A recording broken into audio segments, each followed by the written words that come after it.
Hello everyone, this is Dan Gramza and welcome to Gramza Market Studies for Friday, April 5th.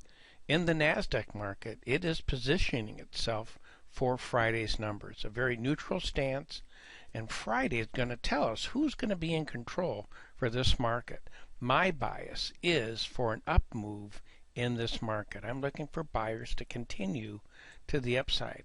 I'm also looking for the same kind of action here in the euro.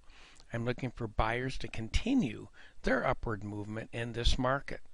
Now, we also had some news that came out in Japan, and we can see how the market reacted to that.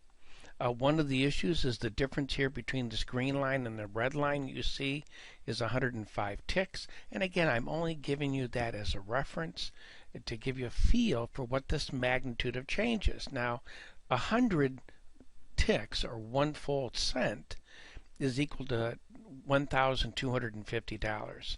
Or if you're trading a microcurrency, it would be 1/10 of that value, or $125. Remember, if you're interested in trading currencies and you have not traded them before, a place you may want to consider, or the product you may want to consider, could be the microcurrencies offered by the CME Group. If you look at interest rates, I am not looking for a continuation when it comes to the 10-year interest rate market. I am looking for a down day in today's action.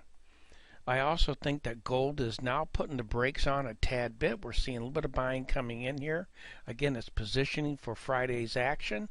And from my point of view, I'm looking for a sideways type market in the gold market. In the energy market, depending on what happens with these numbers, we could easily just go sideways.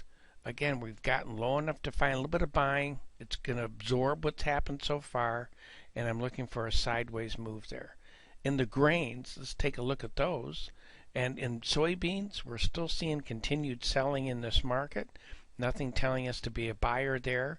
Also in wheat, the difference between the bullish level that you see right here and this bearish level is 10 cents. And again, these are just references. It doesn't mean you should get that return or use these levels, but that difference of 10 cents, each penny is $50.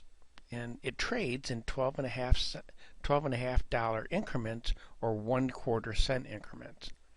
That would be a tick size.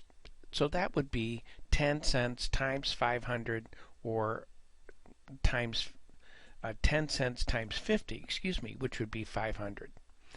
Here's the other thing you want to keep in mind here. There are mini contracts when it comes to the grain markets. And again, those are 1/5 the size of the full size contract. And if you're interested in trading these markets, that may be an appropriate product for you to consider. Well, that concludes today's market studies. Thank you for being with me. Look forward to being with you again, and in the meantime, take care.